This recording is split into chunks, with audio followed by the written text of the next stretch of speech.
Bonjour à tous, nous concluons notre journée de table ronde avec le thème des infrastructures critiques, le thème le plus sensible pour la fin.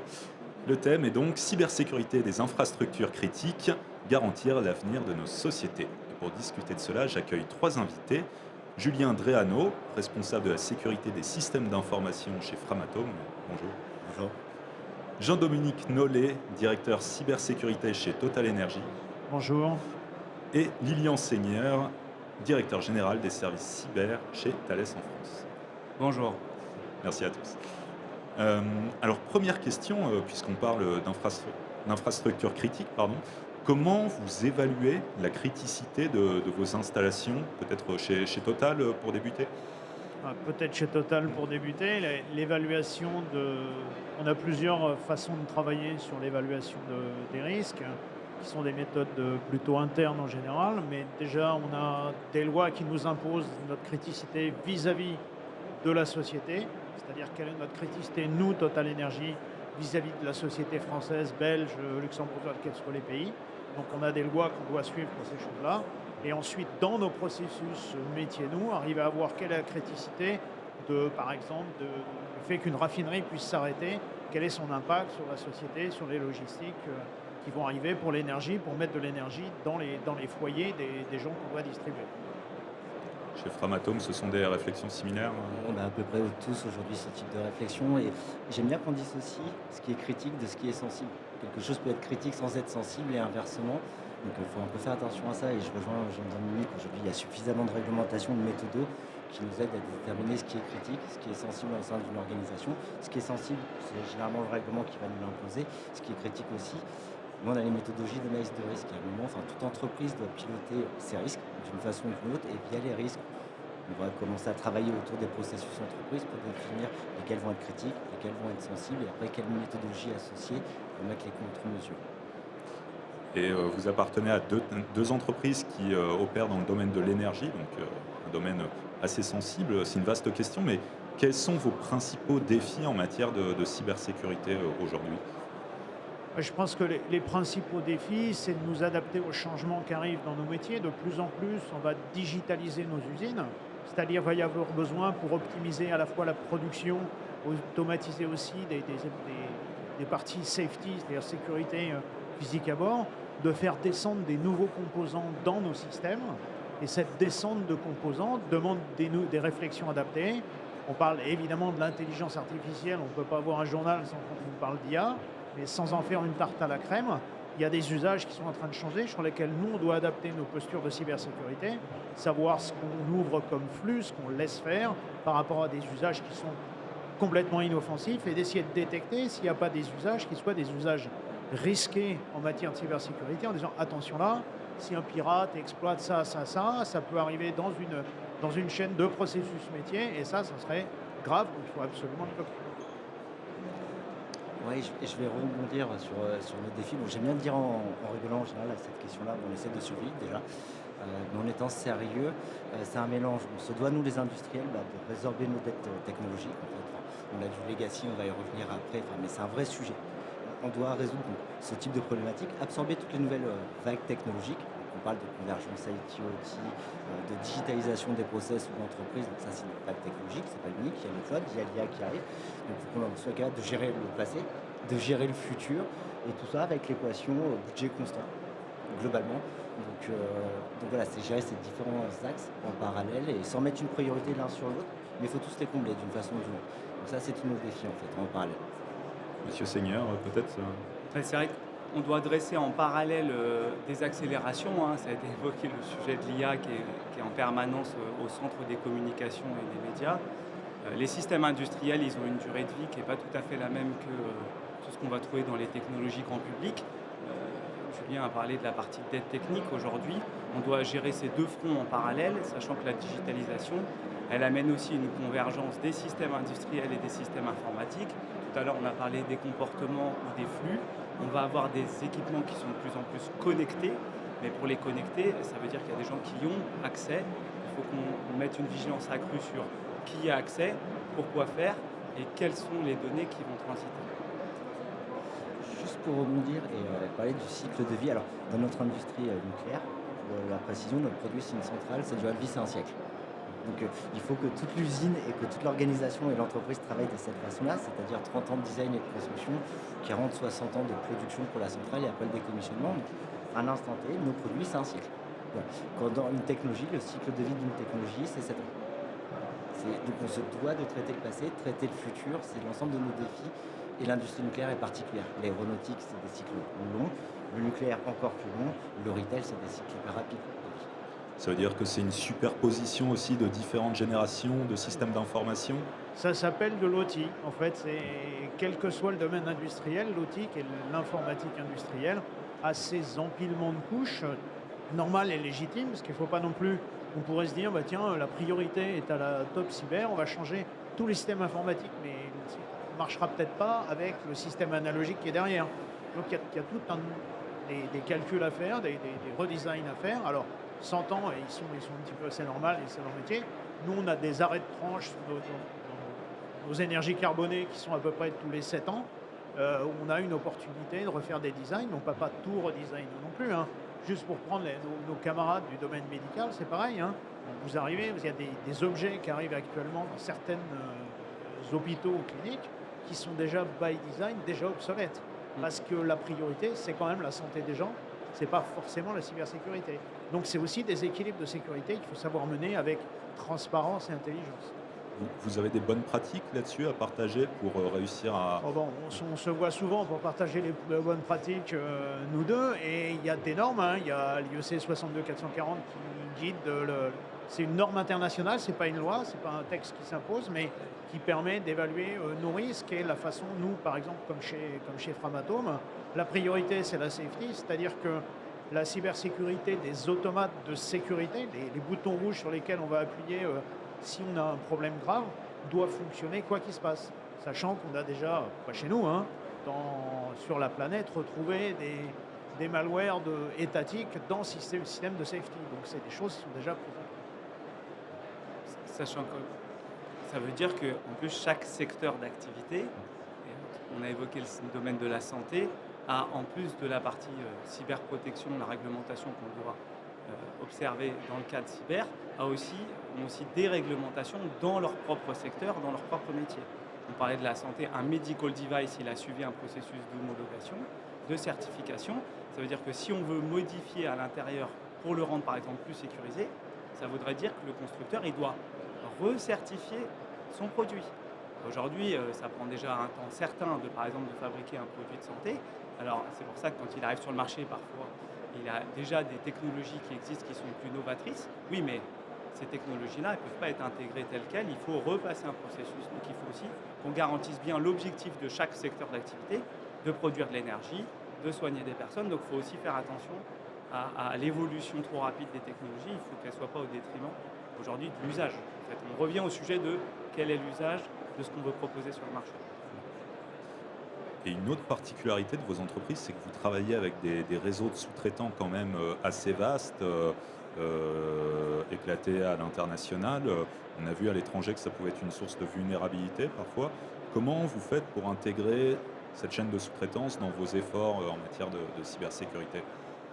Je pense qu'on n'est pas les seuls, ce n'est pas une particularité. Je pense que le monde actuel, tout le monde a des chaînes de sous-traitance qui sont assez énormes. Donc déjà, il faut identifier chez les chefs de sous-traitance, évaluer un risque dans la sous-traitance, évaluer quand vous entrez une entreprise quand vous avez un appel d'offres, vous dites est-ce qu'il a le bon niveau? Et en plus, c'est le moment où on peut tenir, je dirais, la personne qui veut rentrer chez vous parce qu'elle veut le contrat chez vous en lui disant c'est bien, tu as fait ça, mais pour faire le contrat chez nous, il va falloir faire plus. Il y a toute cette partie-là. Il y a la partie suivie dans la vie aussi de la sous-traitance, puisque une société peut être rachetée, peut avoir des difficultés, un de vos sous-traitants peut avoir des difficultés. Il ne faut pas étrangler ses sous-traitants, faire très attention au fait qu'il faut vérifier la santé financière de son sous-traitant, sinon il va faire des bêtises. Et il faut aussi, dans mes contrats, j'ai des contrats qui prévoient en sous-traitance des red teams toujours autorisés, c'est-à-dire qu'on arrivait à les faire des red teams chez nos sous-traitants, pour essayer de remonter la chaîne de valeur, savoir si en piratant le sous-traitant A, on n'arrive pas à remonter chez Total Energy. Quand vous dites Red Team, pardon... C'est des simulations d'attaque réelles. D'accord. c'est le fait d'aller pirater la personne, c'est dans nos contrats. On se donne le droit d'aller tester de manière offensive la sécurité de nos sous-traitants pour savoir s'ils sont bien fiables. Donc c'est des tests d'intrusion informatique. Oui. Est-ce que ça peut impliquer des opérations physiques aussi? Je sais que des fois Oui, c'est dans les contrats. D'accord. Il y a plusieurs axes dans la réponse pour continuer sur celle de Jean-Dominique. Il y a via les contrats, on signe avec le fournisseur, on peut injecter les clauses pour commencer nous à nous protéger. Après, il y a ce qu'on appelle les plans assurance sécurité, c'est plus dans le domaine IT, mais c'est un des premiers axes. On travaille tous nos fournisseurs de la même façon avec des clauses d'audit en l'occurrence, pour mieux sécuriser le contrat, c'est le premier axe. Le deuxième axe aussi, il faut considérer, ou en tout cas on considère maintenant que nos sous-traitants devraient faire partie un peu de nos lignes de défense. Je m'explique, ça devient un de nos maillons faibles en termes de cyber. C'est-à-dire c'est dur de rentrer chez Total, chez Framatome, parce qu'on a des grosses équipes, on a des budgets, et c'est plus simple de rebondir à travers nos fournisseurs. Donc, il faut aussi que nous, les RSSI des grands groupes, on les accompagne, les sous-traitants, parce qu'ils ne sont pas tous très grands. Généralement, il y a des sous-traitants, c'est des TPE, c'est à la fois et le patron, et le DSI, et Le ils livrent directeur financier, souvent, c'est l'expert cyber de certaines petites boîtes avec lesquelles on bosse. Et c'est normal, c'est même plaisant parce qu'on arrive à avoir des discussions qui sont très sympas avec ces gens-là qui veulent bien tout faire, qui savent par quel bout le prendre, quoi. Et ils sont démunis face aux réglementations. Enfin, c'est pas leur métier. Nous, c'est notre métier. On fait ça à longueur de journée. Les fournisseurs, pour certains, c'est une acculturation. Il faut les faire monter en maturité. Donc, c'est aussi notre travail, nous, les grands comptes, de les accompagner là-dessus. Puis après, donc, ce que disait Jean-Dominique, il y a la capacité de les auditer très offensivement. Il y a la capacité de les ranker aussi, de les scorer, d'avoir des notes un peu comme les AAA en termes financiers. Ça commence à arriver dans le domaine cyber. Donc voilà, c'est plusieurs axes pour travailler nos fournisseurs. C'est via les contrats, c'est via de la sensibilisation et après peut-être via du ranking demain. Une bonne identification du risque sous-traitant. L'entreprise de maçonnerie qui vient chez nous, elle n'est peut-être pas super critique en matière de risque cyber. Il ne faut pas non plus faire du one size fit all parce qu'on fatigue les gens. Donc il faut vraiment arriver à trouver en disant les gens qui font des actes informatiques chez nous où ils ont des privilèges élevés dans le truc, là c'est le top risque. Moi j'ai je ne sais pas combien de clauses et là c'est audit total. Et après dans d'autres on dit tel que le maçon et le plombier, c'est moins grave en matière d'impact cyber. En cas si eux sont impactés, ils sont tapés en cyber. Et pour les fournisseurs un peu plus sensibles, comment vous les embarquez? Ça passe par des formations avec eux, des séminaires? Alors moi comme on a une culture safety qui est assez forte chez Total Energy, quand vous rentrez sur un site industriel chez Total Energy, vous avez une vidéo d'onboarding. Vous rentrez sur n'importe quelle raffinerie, vous avez la vidéo, ce qu'il ne faut pas faire, ce qu'il faut faire, où vous rassemblez les équipements de protection obligatoires.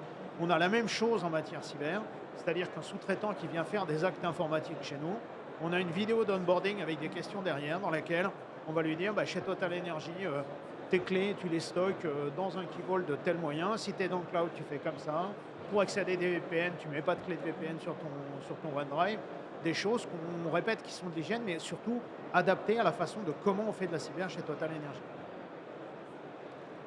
Alors, chez Thales, on a également un programme d'évaluation qui, je pense, se rapproche de ceux de Total ou de Framatome, de la maturité de nos sous-traitants. Et je vais donner juste une précision. Dans certains cas, en tout cas sur certains niveaux de sensibilité, on peut aussi fournir des moyens pour travailler avec nos sous-traitants, parce que dans certains cas, c'est aussi la façon dont on va échanger avec eux. Et à ce moment-là, on peut leur faire bénéficier d'un environnement où peut-être, vu leur taille, ils ne vont pas créer une infrastructure ou acheter des outils. Dans certains cas, on leur fournit une capacité d'accès à nos outils pour être, en tout cas pour assurer au maximum la garantie de sécurité des données qu'on va leur partager ou du travail qu'on va faire en commun. Donc il y a aussi cet angle-là. Dans certains cas, notre rôle de grand groupe, c'est aussi de les assister ou de leur fournir des moyens qu'ils ne peuvent pas forcément mettre en place tout seuls. En coulisses, vous me décriviez un autre défi pour vous, c'est l'essor. J'étais pas là au début des coulisses, je suis désolé. En coulisses, il y a quelques jours, c'était l'essor de l'Internet des objets.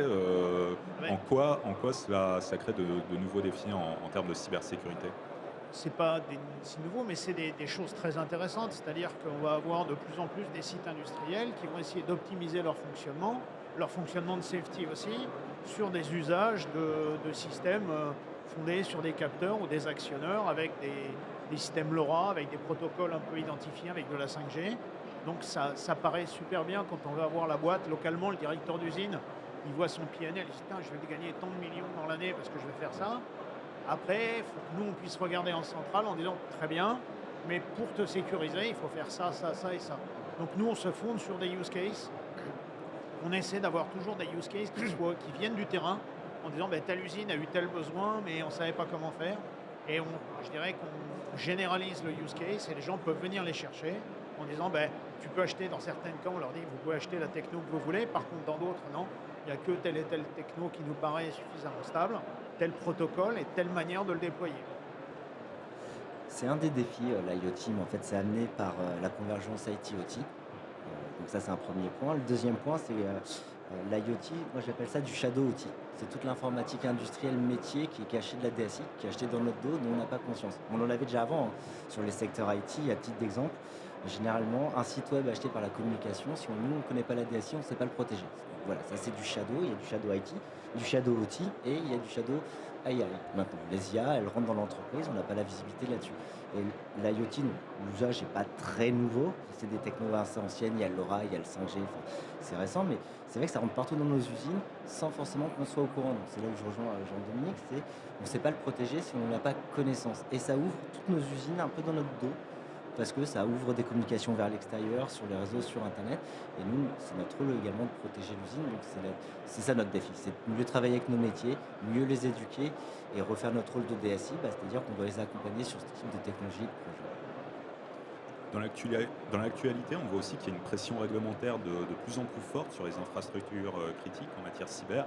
Il y a la transposition en cours de la directive européenne NIS2 dans la loi française. L'ANSSI parle d'une opportunité. Encore, je ne l'ai pas vu voter. Donc il y a eu Oui, c'est toujours en cours. peut-être Voilà. une volonté, on verra ce que dit le peuple, moi j'attends. Voilà. En tout cas, ça fait déjà débat. L'ANSSI parle d'une opportunité unique, d'autres s'inquiètent d'un millefeuille réglementaire. Quel est votre point de vue là-dessus Ah non, on est chez Total Energy, on est dans 130 pays, on respectera toujours les lois des 130 pays. À partir du moment où il y a une loi, on la respecte. Après, ce qu'on en pense dans l'efficacité, je pense que Nice 2, sans dévoiler de secret d'État, est faite plus pour sécuriser une masse de sociétés. On est passé d'une sécurisation je dirais, d'acteurs un peu essentiels avec des lois que je ne dois pas nommer et la NIS 1.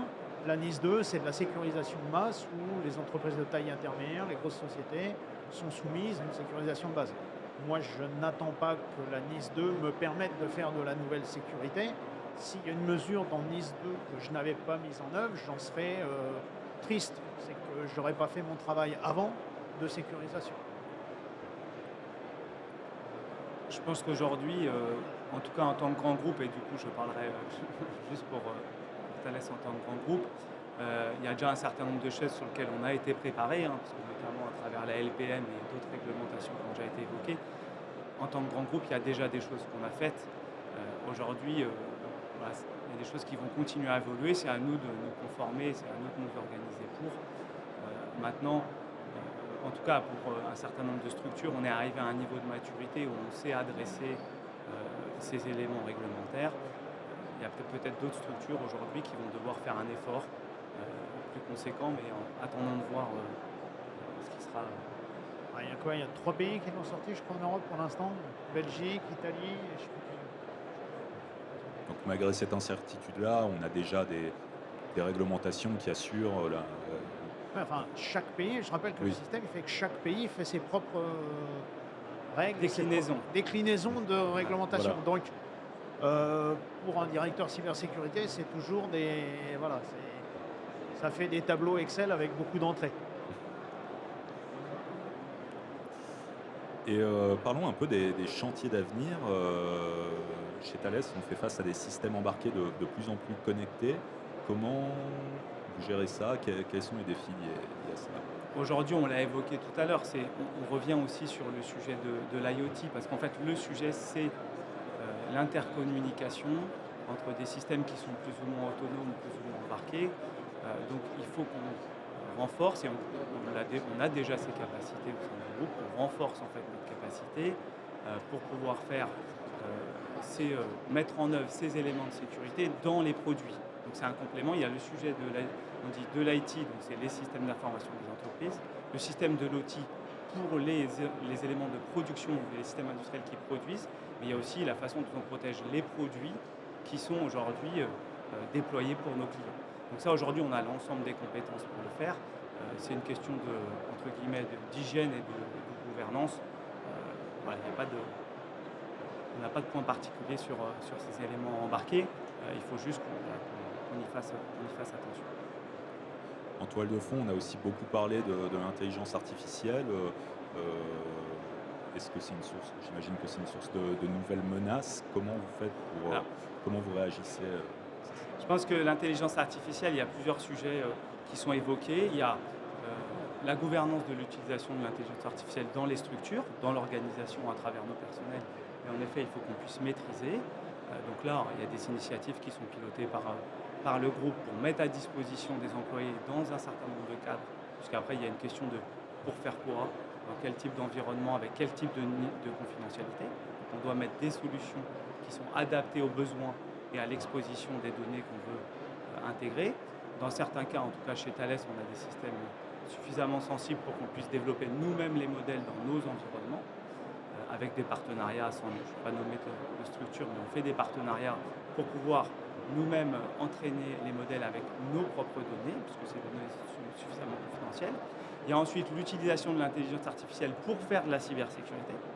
Et là, c'est encore un autre sujet, c'est comment est-ce qu'on utilise l'intelligence artificielle pour faciliter le travail, par exemple, de nos analystes. Je ne vais pas développer parce qu'il y a probablement plein d'idées sur ces sujets-là. Et la troisième chose, c'est, en tout cas chez Thales, à travers notamment l'initiative qu'on appelle Cortex, c'est comment est-ce qu'on intègre l'intelligence artificielle à l'intérieur des produits de Thales. Donc là, on est dans un travail plutôt de recherche pour pouvoir améliorer l'usage des produits de Thales à travers l'intelligence artificielle. Et là, après, il y a différentes étapes, je ne vais pas rentrer forcément dans le détail. Donc on voit que l'IA, il faut faire attention à pour quel usage, pour quel type de population à travers une structure, et ce n'est pas forcément les mêmes moyens de protection, et ce n'est pas forcément les mêmes objectifs. Dans vos services, chez Framatome, vous autorisez l'utilisation de l'IA? Ouais, on va revenir aux usages. Donc effectivement, il y a plusieurs IA pour plusieurs usages. D'un point de vue entreprise, on va en consommer deux principales d'IA ou d'usage. Il y a aller discuter avec ChatGPT. Globalement, tout le monde y va. Là, il n'y a rien de nouveau en tant que tel, c'est-à-dire qu'on a des règles dans les entreprises de confidentialité, de classification de l'information. Ce qu'on dit C1, C2, C3. Hier, c'était interdit de mettre des données C2 sur Internet. Vous n'avez pas le droit de faire traduire un document sur Google Translate s'il est de C2. Voilà, c'est pareil pour ChatGPT demain. C'est exactement les mêmes règles. Donc, d'un point de vue usage, c'est un nouvel usage qui arrive chez ChatGPT, discuter avec une IA et un agent, mais ça, on sait l'encadrer, comme avant. Par contre, ça introduit de nouveaux systèmes d'un point de vue informatique dans notre système d'entreprise. Donc, est-ce qu'on va mettre un LLM, est-ce qu'on va mettre une IA, est-ce qu'on va vouloir l'entraîner? Et ça, on retombe sur des problématiques connues de système, de construction de système ou logiciel. Donc, ça va introduire une nouvelle menace, un nouveau risque, mais pour autant, c'est déjà y répondre. Et c'est maintenant à nous, l'entreprise, d'accompagner, comme toujours, ce que je dis, il faut accompagner les innovations et pas les empêcher. Sinon, notre interne va nous bypasser, nous contourner. Mais là-dessus, il n'y a rien de nouveau, c'est juste à nous de reformaliser un peu les règles, de recommuniquer là-dessus pour accompagner la transformation. Des rappels de bon sens qu'on met aussi en place chez Total Energy? Alors, chez Total Energy, on a fait un gros bond en matière d'intelligence artificielle générative, puisqu'on a acheté plus de 30 000 licences de Copilot, qui sont donc dédiées au profit de nos collaborateurs qui ont été désignés. C'est une grosse formation aux gens, parce qu'il ne faut pas obliger non plus la formation des gens sur l'intelligence artificielle. On peut gagner énormément de temps, mais on peut aussi avoir des réponses incohérentes. L'IA, de temps en temps, a des réponses qui sont totalement incohérentes. Donc c'est déjà être en appui de la formation sur l'intelligence artificielle générative pour les collaborateurs qui ont été désignés pour recevoir OpenAI version interne, Copilot, et aussi regarder sur ces usages que tu évoquais, qui sont je vais en ligne, partager de la donnée, qu'on ne se retrouve pas comme Samsung, qui a perdu pas mal de secrets parce que les gens allaient taper des secrets, mais comme disait Julien, c'est la même chose, on ne doit pas faire la même chose, c'est des rappels. J'ai un petit warning en disant tu vas sur Grok, tu vas sur ChatGPT, attention, la donnée que tu vas partager, la personne en face, dans les conditions, a accès à ces données. Et après, on a toute l'intelligence artificielle qu'on génère au profit de nos métiers. Je pense beaucoup à la géoscience chez nous, je pense beaucoup à la subsurface, où on va avoir un accompagnant qui va nous permettre d'optimiser nos travaux, de les sécuriser, et aussi de les mettre en conformité réglementaire, parce qu'il ne faut pas oublier que l'IA, on a une grosse conformité réglementaire sur l'IA qui nous arrive dessus, et là, c'est assez nouveau.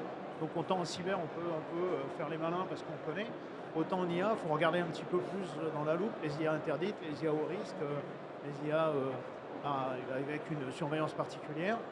à la fois nos LLM importés, à la fois les modèles qu'on entraîne nous avec du Llama, du Mistral, tout ce qu'on peut déployer. On en a une Digital Factory et c'est à peu près simple. Quand la Digital Factory nous connaît bien, on est rentré dans ces processus-là avec eux, avec le responsable cyber de la Digital Factory, pour essayer d'accompagner ça au mieux. Outre l'intelligence artificielle, est-ce qu'il y a d'autres chantiers d'avenir qui vous occupent dans vos métiers, dans vos infrastructures critiques? Tu vas dire quantique. Tu vas dire quantique. Oui, le quantique, enfin pas tout de suite, mais dans pas longtemps. Et il va y avoir un virage sur le quantique. Voilà. Ouais, les ordinateurs vont être commercialisés d'ici 10 ans, ça arrivera sur le marché. La théorie veut que ça remette en cause les piles cryptographiques legacy avec l'arrivée du quantique. Donc il va falloir se préparer, mais c'est un bond à 5-10 ans, plutôt 10 que 5. Il va falloir changer nos algorithmes crypto internes pour être sûr que ces algorithmes sont résistants à du calcul quantique. Donc ça va être un changement d'algo, principalement dans les couches d'OTAN, dans l'Active Directory, dans les OTAN, dans toutes ces choses-là. Ça va se faire doucement et en fonction du risque. Le quantique, c'est aussi un domaine qui occupe Thales, je crois. En fait, une des équipes de Thales a déjà transmis un algorithme post-quantique qui a été validé. Et il y a déjà des produits qui sont en cours de commercialisation dans les activités notamment de data protection de Thales qui sont déjà robustes et qui sont déjà ce qu'ils appellent PQC, donc post-quantum cryptographie. Donc il y a déjà des produits qui sont en train d'émerger. En tout cas, chez Thales, il y a déjà eu des investissements depuis plusieurs années. Et donc les premiers produits vont être commercialisés. Très bien. Bien écoutez, nous arrivons au bout de notre temps, mais merci à vous trois d'avoir échangé sur ce sujet. Merci à tous d'avoir suivi nos tables rondes sur la cybersécurité. On se revoit très vite. Merci. Merci.